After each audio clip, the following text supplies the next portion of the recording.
How are ya? I'm Harry the Tomato, and you're watching Poof Dirt Farming. We are making pizza on the grill. Yeah.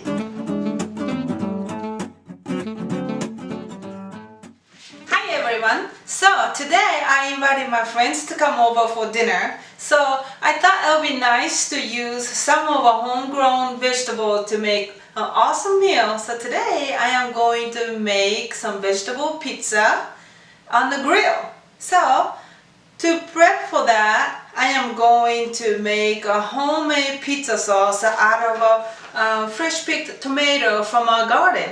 And then also I'm going to use oregano, which also came from our garden. Okay, so let's go over the ingredients real quick. So we are going to need extra virgin olive oil and 1 tablespoon of tomato paste and 1 teaspoon of sugar and then 1 teaspoon of oregano, dried oregano, and 2 pounds of very ripe red tomatoes.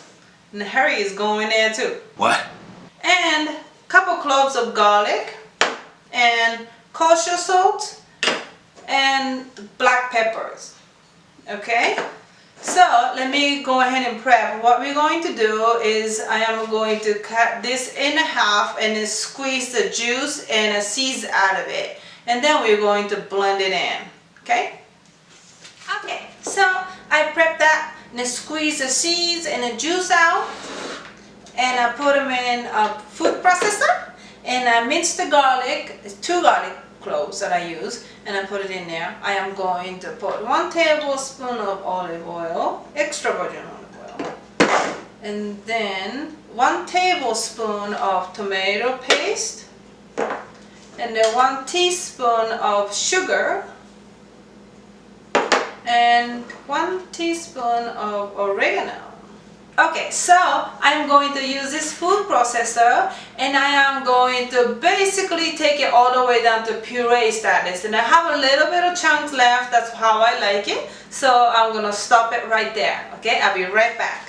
Okay everyone, I just finished making this pizza sauce, so now I'm going to work on the pizza dough. I want to prep as much as I can before everybody gets here, so I am going to get my ingredients ready and I'll show you how I make my pizza dough from scratch. Okay? Alright, I'm back in the game. This time I have to wear apron because I don't want to get dusted all over me. Okay, let's go over the ingredients. About 2 cups of flour, all-purpose flour, 3/4 cup of warm water. Make sure this is warm enough. It's when you touch it, it's a little hot but not too hot.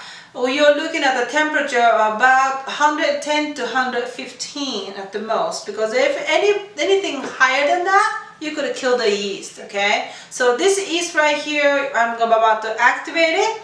It's not necessary if you're using an instant active yeast, but I like to make sure this thing is active, so I'm gonna activate them anyways. So this is 1 tablespoon of yeast. I have 3/4 teaspoon of salt, and I have 1.5 teaspoon of sugar. Okay, what I'm going to do is I am going to add the sugar and then warm water and then yeast, and I'm going to prove it. Yeast like sugar, so if you want to see the quicker results, I suggest you put sugar in there and then see how fast they bubble up. And then whisk it and dissolve it. I am going to wait until see this yeast bubble up and then show me that this one is active. Then I'm going to move over to the next one. Okay, I am going to wait about 10 minutes. While I'm working on that, I'm going to get everything else ready. Alright, it's about 5 minutes. It smells so wonderful. The yeast has been activated and it's forming bubbles and looking beautiful, and I am confident enough that I can start the whole pizza dough making process with this active yeast. Okay, so I previously recorded how to make quick dinner roll within 30 minutes. And then you can watch that and then see how I did it very quickly. And then this is going to be the exact same way. I will show you the quick tip of how you make the bread within 30-40 minutes. Okay, all you gotta do is use the instant active dry yeast, 1 tablespoon.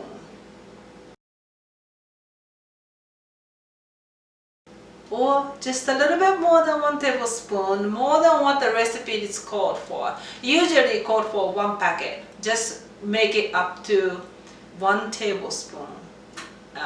Instant active dry yeast. That's the trick. And I am going to show you how I do this pizza dough. Okay, I already started to preheat the oven for 425. What I'm going to do is I am going to actually bake the crust first, because our plan is to make the wood fire pizza on the barbecue, but I want to make my husband's life a little bit easier. When the crust is already kind of cooked, we can make that thing faster and a little bit safer on the grill. So I am going to pre-cook the crust. So all I have to do is put ingredients on top of it and then throw them into the big old barbecue, and he will do that part for me.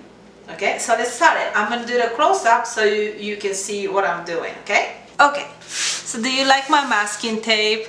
This is what I do when I make a bread or pizza or pie crust or cookie or anything like that. I do this so it will not move when I tackle those doughs. Okay, so here's what it looks like. It's foaming nice and bubbly. Okay, what I'm going to do is I'm going to start adding a flour little by little, and I have a salt, but I'm going to hold off on putting the salt until the very last. The reason why I hold off the salt is because salt and yeast doesn't like each other. It could affect the power of yeast negatively, so you don't want to interrupt what they got going on. You know what I'm saying? So I'm gonna hold off. Give a little bit more chance for the yeast to make more friends up in here. All right, so now I'm gonna add a little bit more flour. Now I'm going to put a little bit more flour. This is a time for me to start using hand. And then right now I am going to add that salt that it's called for. Okay, so I'm going to mix it in.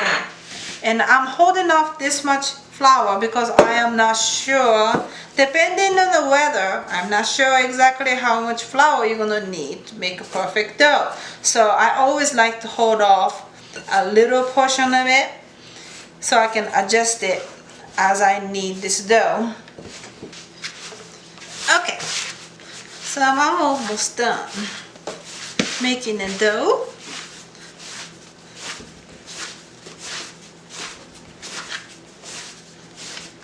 You see, like this, little by little, you add the flour into it, and so you can adjust how hard your dough want to be. And then I don't want super hard dough, so do that. Okay, at this time I'm going to let it rest in a bowl for about 10 minutes. And when you put the dough, you want to cover this dough with a warm and wet cheesecloth so the dough itself won't dry out. Okay, so I'm going to cut it in half and then let the other one rest until I get to it. Okay, so first I'm going to form a ball, and then flour down the surface, over top, on the rolling pin itself. Okay, then I am going to actually make a pizza dough.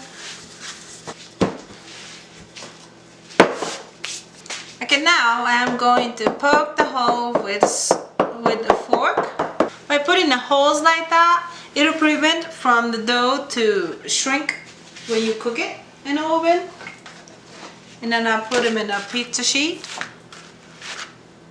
A little bit bigger than an actual sheet.